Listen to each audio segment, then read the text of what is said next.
వరుసగా ఆరో రోజు బంగారం తగ్గేది లేదంటూ పరుగులు తీస్తోంది. అంతర్జాతీయ మార్కెట్లో గోల్డ్ రేట్ ఆల్ టైమ్ గరిష్టానికి చేరింది.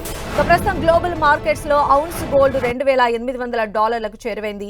అమెరికా ప్రెసిడెంట్ డొనాల్డ్ ట్రంప్ విధానపరమైన నిర్ణయాలపై అనిశ్చితి నెలకొనడంతో గోల్డ్ రేట్ 3 నెలల గరిష్ట స్థాయికి చేరింది.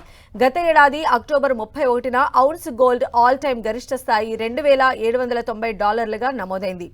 వీక్లీ విషయానికి వస్తే వరుసగా 4వ వారం గోల్డ్ రేట్ భారీగా లాభపడింది.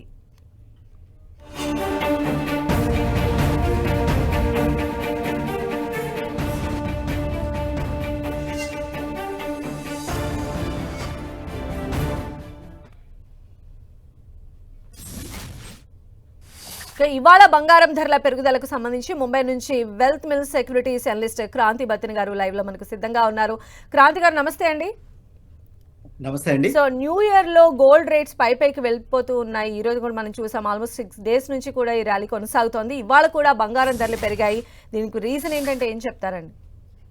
ఒకటండి, దేర్ ఆర్ మల్టిపుల్ రీజన్స్ ఉన్నాయి ప్రస్తుతం బంగారం రేట్లు పెరగడానికి. ఒకటి చూసినట్లయితే ఇండియాలో రూపీ డిప్రిషియేట్ అవుతూ వస్తుంది. అందువల్ల గోల్డ్ అనేది ఆల్వేస్ డాలర్ డినామినేటెడ్ ఎసెట్ అనమాట. అందువల్ల లాస్ట్ 3 months కనుక మనం చూసినట్లయితే రూపీ గణనీయంగా క్షీణించి 88 రూపీస్ పర్ డాలర్కి రావటం చూస్తున్నాం. Dollar throughout the world appreciate అయింది. సో అందువల్ల మనకేంటంటే బంగారాన్ని మనం ఇంపోర్ట్ చేసుకుంటాం కాబట్టి రూపీ డిప్రిషియేట్ అయినప్పుడల్లా ధరలు ఇండియన్ మార్కెట్లో పెరగటం ఒకటి మన ఇండియన్ మార్కెట్లో చూస్తాము.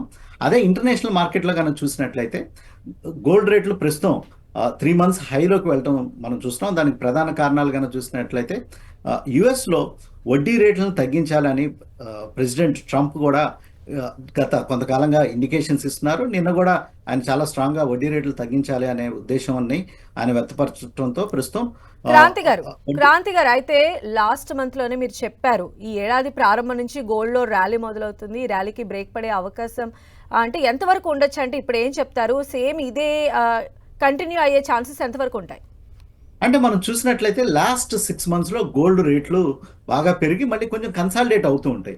ఎప్పుడు గోల్డ్ ప్రైసెస్ చాలా వర్టికల్గా మూవ్ అవ్వండి, గోల్డ్ ప్రైసెస్లో అప్స్ అండ్ డౌన్స్ అనేవి వస్తాయి. కానీ ఏంటంటే ట్రెండ్ కనుక చూసినట్లయితే లాస్ట్ 1 year ట్రెండ్ కనుక చూసినట్లయితే గోల్డ్ ప్రైస్ నియర్లీ 14% to 15% పెరగటం మనం చూస్తున్నాం. ట్రెండ్ అనేది అప్ ట్రెండ్లోనే ఉంది. నెక్స్ట్ లాస్ట్ 2-3 monthsలో కొంచెం కన్సాలిడేట్ అయ్యి మళ్ళీ తిరిగి పైకి వెళ్ళటం మనం చూస్తున్నాం. దానికి ప్రధాన కారణాలు కనుక చూసినట్లయితే ఎప్పుడైతే ఇంటర్నేషనల్ మార్కెట్లో అన్సర్టనిటీ అంటే అది జియోపొలిటికల్గా కానీ అంటే ఏదైనా వార్ కైండ్ ఆఫ్ న్యూస్ మనం చూసినప్పుడు గోల్డ్ ప్రైసెస్ పెరుగుతాయి. లేదంటే ట్రేడ్లో ఏదైనా అన్సర్టనిటీ ఉన్నప్పుడు కూడా గోల్డ్ ప్రైసెస్ పెరగటం మనం చూస్తున్నాం. ప్రస్తుతం ఏంటంటే ట్రేడ్లో కొంచెం అన్సర్టనిటీ వచ్చింది. అంతేకాకుండా డాలర్ బాగా స్ట్రెంగ్థెన్ అయింది. డాలర్ స్ట్రెంగ్థెన్ అయినప్పుడు కూడా గోల్డ్ ప్రైసెస్ పెరగడం గోల్డ్ రేట్స్ గరిష్ట స్థాయిలో ఉన్నాయి కాబట్టి ఈ సందర్భంగా ఇన్వెస్టర్లకు మీరు ఇచ్చే సజెషన్స్ ఏంటండి? ఇక్కడి నుంచి కనుక గోల్డ్ ప్రైసెస్లో నెక్స్ట్ కొంచెం డాలర్ లాస్ట్ 1 weekలో ఇంటర్నేషనల్ మార్కెట్లో కొంచెం డాలర్ అనేది స్టెబిలైజ్ అవుతుంది. ఇక్కడి నుంచి రూపీ ఏదన్నా స్ట్రెంగ్థెన్ అయితే కనుక గోల్డ్ ప్రైసెస్ ఇండియన్ మార్కెట్లో కొంచెం తగ్గడానికి అవకాశం ఉంది. ఇది జస్ట్ షార్ట్ టర్మే. ఇక్కడి నుంచి ఎవరైతే లాంగ్ టర్మ్ ట్రెండ్ కనుక చూసినట్లయితే ఇంటర్నేషనల్ మార్కెట్లో ఇప్పుడు ప్రస్తుతం మనం గోల్డ్ ధర చూసినట్లయితే $2,800 per ounce ఉంది. నెక్స్ట్ 2025లోనే ఇది $3,125కి వెళ్ళటానికి అవకాశం ఉంది. అందువల్ల గోల్డ్ రేట్లు ఇక్కడి నుంచి పెరగటానికే ఎక్కువ అవకాశాలు ఉన్నాయి.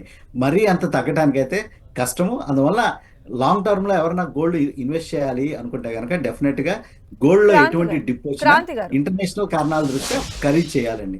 అయితే ఫైనల్ గా చెప్పండి, స్టాక్ మార్కెట్లు బడ్జెట్ ముందు ఇవాళ ఒక్కసారిగా కూడా కరెక్షన్ కు గురయ్యాయి. ఇక వచ్చే వారం మన మార్కెట్ల ట్రెండ్ ఎలా ఉండొచ్చు అంటారు మీ అనాలిసిస్? ప్రస్తుతం మార్కెట్స్ కనుక చూసినట్లయితే స్టాక్ మార్కెట్స్ మీద ఇంటర్నేషనల్ మార్కెట్ల యొక్క ప్రభావం కూడా ఉంది. లాస్ట్ 15-20 days మనం మార్కెట్ యొక్క ట్రెండ్ చూసినట్లయితే ఫారెన్ పోర్ట్ఫోలియో ఇన్వెస్టర్స్ కంటిన్యూస్గా సెల్లింగ్ చేస్తున్నారు. నిన్న కూడా 5,000 crores పైగా ఫారెన్ పోర్ట్ఫోలియో ఇన్వెస్టర్స్ ఇండియన్ మార్కెట్ల నుంచి ఎగ్జిట్ అవడం మనం చూస్తున్నాం. అందుకే డాలర్ ఎప్రిషియేట్ అవుతూ రూపీ డిప్రిషియేట్ అవడానికి ప్రధాన కారణం ఇండియాలో foreign portfolio investors Indian market నుంచి అమ్మటానికి కూడా అదొక ప్రధాన కారణం కింద మనం చూస్తున్నాం. ఓవరాల్గా మార్కెట్ ట్రెండ్ కనుక చూసినట్లయితే కొంచెం కాషియస్లీ ఆప్టమిస్టిక్గా ఉంటుంది మనం చూస్తున్నాం. డొమెస్టిక్ ఇన్స్టిట్యూషనల్ ఇన్వెస్టర్స్ కంటిన్యూస్గా ఇండియన్ మార్కెట్స్లో బయింగ్ చేస్తూ ఉండటంతో నిఫ్టీ ప్రస్తుతం 23,000 లెవెల్లో కన్సాలిడేట్ అవ్వటం మనం చూస్తున్నాం. బడ్జెట్ నెక్స్ట్ సాటర్డే ఉండటంతో ఒక ప్రత్యేక నార్మల్గా స్టాక్ మార్కెట్ సాటర్డే హాలిడే ఉంటాయి. బట్ ఈ బడ్జెట్కి స్పెషల్ ట్రేడింగ్ సెషన్ అనేది మార్కెట్లో ఉండటం జరిగింది.